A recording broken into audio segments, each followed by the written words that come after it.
नमस्कार, टीमनेट डिजिटल पर आप सभी का स्वागत है और आपके साथ मैं हूं करुणा शंकर शर्मा और मेरे साथ मौजूद है मेरे कैमरा पर्सन अजय।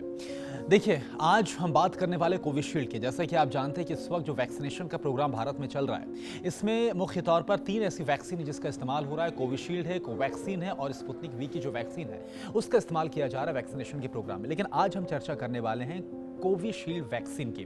देखिए, कोविशील्ड वैक्सीन का जैसे कि हम जानते हैं कि फर्स्ट डोज मिलने के बाद जो सेकेंड डोज है, इसमें गैप इस वक्त 12 से 16 हफ्ते का है। हालांकि पहले ये जो गैप रखा गया था वो था 4 से 6 हफ्ते का गैप रखा गया था, लेकिन बाद में कुछ स्टडीज की गई और इन स्टडीज के आधार पर इसे बाद में 4 से 8 हफ्ते किया गया। यानी 4 से 6 हफ्ते के बाद 4 से 8 हफ्ते किया गया और फिर कुछ और स्टडीज सामने निकल कर आई थी और फिर यह कहा गया कि फर्स्ट डोज कोविशील्ड के लगने के बाद 12 से 16 हफ्ते का जो गैप है वो ज्यादा सही बैठेगा एंटीबॉडीज के लिहाज से। देखिए, अब खबर ये आ रही है, मुख्य खबर पर हम आते हैं कि मेन आज का जो हमारा कंटेंट है वो क्या है। खबर ये सामने आ रही है कि अब ये जो गैप है, खास तौर पर जो 45 प्लस वाले हैं, यानी कि 45 साल से ज्यादा उम्र वाले हैं, उनके लिए ये जो गैप है 12 से 16 हफ्ते का, वो कम किया जा सकता है। यानी कि फर्स्ट वैक्सीन लगने के बाद कम अंतराल में दूसरी जो डोज है, इस पर फैसला बहुत जल्द हो सकता है और ये माना जा रहा है कि 2 से 4 हफ्ते के बीच ये फैसला सामने आ जाएगा। दरअसल कोविड-19 जो वर्किंग ग्रुप है, इसके चेयरमैन की तरफ से एक इंटरव्यू के दौरान ये जानकारी साझा की गई है।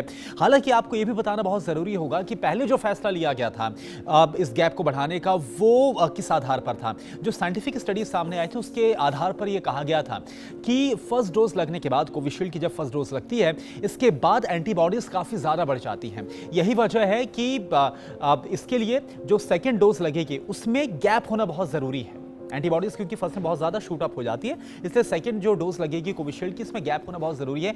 इसी के आधार पर पहले इसको 4 से 6 हफ्ते था, फिर 4 से 8 हफ्ते किया गया और फिर यह कहा गया कि नहीं, 12 से 16 हफ्ते के बाद सबसे ज्यादा फिट बैठेगा सेकंड डोज का लगना कोविशील्ड के मामले पर। लेकिन अब क्योंकि कुछ और स्टडीज सामने आ रही हैं और उसके मुताबिक ये कहा जा रहा है कि खास तौर पर जो 45 प्लस वाले लोग हैं उनके लिए अब इस गैप को कम किया जा सकता है। हालांकि गैप कितना कम होगा इसके लिए हम सभी को इंतजार करना होगा और यह माना जा रहा है कि 2 से 4 हफ्ते के बीच में यह फैसला सामने आ सकता है।